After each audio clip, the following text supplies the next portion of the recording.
Alors, première vraie vidéo de la chaîne. Donc là, ça sera sur la voiture, le petit Rock Terra. Donc là, ouais, il paraît un peu bizarre. C'est normal. Il manque une roue. La fusée avant, elle a cassé.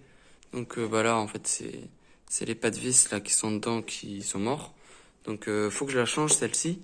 Et donc là, en fait, je ferai bientôt sûrement une présentation de cette voiture. Franchement, elle est géniale. Donc bref, sûrement que j'en parlerai. Alors déjà, j'aimerais parler d'un petit truc que j'ai fait. En fait, enfin de mes améliorations en fait. Alors en fait, dans un premier temps, il y avait les supports de carrosserie d'origine. Alors en fait, avant, c'était vraiment deux petits pics en fait, comme ça. Et ensuite, ils venaient juste par une petite barre. Donc c'était en rigide et ils arrêtaient pas de casser. Franchement, donc là, je les ai refaits en 3D, en flexible. Il y a le fichier sur Thingiver. Alors je sais plus du tout c'est qui. Mais bref, faut regarder, vous tapez Rockterra, puis vous le trouverez. Donc le avant, le arrière. Bon bah là c'est bon, hein, ça tient franchement, c'est incassable. Hein. Là on est bon. Euh, Ensuite ce que j'ai fait, c'est que j'ai changé le cerveau. Ici c'est un 21 kg Connect waterproof. Parce que bah, il y avait le 7 kg d'origine. Mais lui, il a rendu l'âme. Il se but, bref, mort. Ensuite, alors ça, je me suis inspiré de ce qu'avait fait Kevin Talbot, donc grand youtubeur de la voiture télécommandée. En fait, pour rigidifier la carrosserie, j'ai mis, alors je sais plus comment ça s'appelle, cloison, toile sèche, un truc comme ça. En fait, c'est juste une petite, comment dire, une petite bande de cette matière-là, de cloison sèche. Et en fait, c'est utilisé dans la plomberie. Donc, ce que j'ai fait, c'est que j'ai mis de la colle partout. J'ai collé toutes mes bandes et j'ai rajouté de la colle. Donc là, franchement, elle est beaucoup plus solide. Franchement, c'est hyper dur à montrer à la caméra en fait. Mais vraiment, elle s'est rigidifiée. Par contre, à faire bien attention. Parce que si vous faites ça, surtout ne pas utiliser, attendez, la colle PVC. Franchement, c'est... en même temps, c'est pas du tout adapté. Mais en fin de compte, ici, on peut le voir, la colle a attaqué la carrosserie. Ici aussi, là, on peut voir les petits points. Et en fait, ça fait... alors, je suis pas sûr qu'on voit très bien, mais ça fait ça fait des petits points blancs à moitié. Et ça abîme fortement la carrosserie.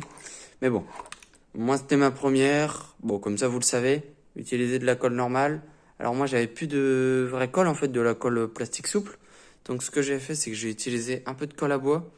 Et donc là, bah, pour finir, quoi, en fait, parce que j'avais déjà bien entamé.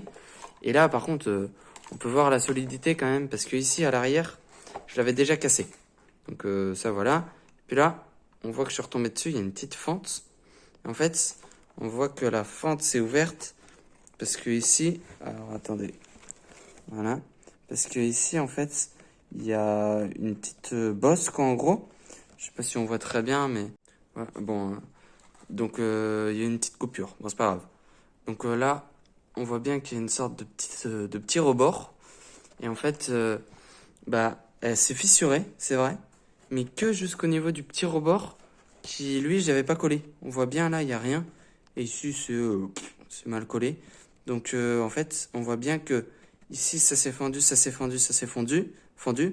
Et dès que c'est arrivé à la partie bien collée, hop, ça s'est arrêté. Parce que si j'avais pas fait ça, elle se serait mais ouverte en deux. Donc voilà, une petite vidéo, je crois que j'ai rien fait d'autre. Donc là pour le moment je la fais tourner en 2S, parce que je la connais pas, c'est mes premières fois avec. Donc il y aura sûrement une vidéo de test aussi. Là c'est mes premières vidéos. Vous m'excuserez, la sonnerie. Là faut que je les enchaîne. Excusez-moi de la qualité de la vidéo, de comment c'est filmé, c'est mes débuts. Donc si vous avez des améliorations à me dire, bah vous me les dites. Ah si, je me rappelle, j'ai aussi rempli les amortos. Donc avec de l'huile 600 silicone, parce qu'en fait il manquait un peu. Donc au début ce que j'ai fait, c'est que j'ai laissé l'huile d'origine, je les ai re-remplis un peu, et puis bah en fait il manquait quand même de dureté. Donc je les ai vidés, j'ai mis de l'huile silicone 600. Et là, franchement, voilà, on voit pas parce qu'il manque une roue, mais franchement, là, ils sont bien. Là, voilà, ils sont bien tendus parce que j'avais fait du saut la dernière fois que j'en ai fait. Mais ouais, ça, faut que je les refasse. Donc oui, je disais, faut que je les refasse, mais non, en fait, faut juste que je les desserre un peu pour le bâche. Ensuite, j'ai juste eu un petit problème, moi. C'est qu'en fait, cette pièce-là, là, on peut voir hop là, qu'il y a un peu de colle.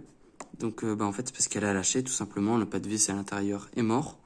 Et en fait, bah, je voulais changer toute cette pièce-là, tout ça. Hop là, la sorte bon, de V, quoi, en fait. Je voulais la changer. Jusqu'au moment de la changer, on peut voir cette vis-là, là. Et ben en fait, elle est foirée. Donc, bah, faut que j'achète une petite boîte, c'est un peu comme des tarots, mais pour les avoir, quoi, les vis foirées. Et donc, bah là, faut que je fasse ça aussi. Et puis, ce sera bon.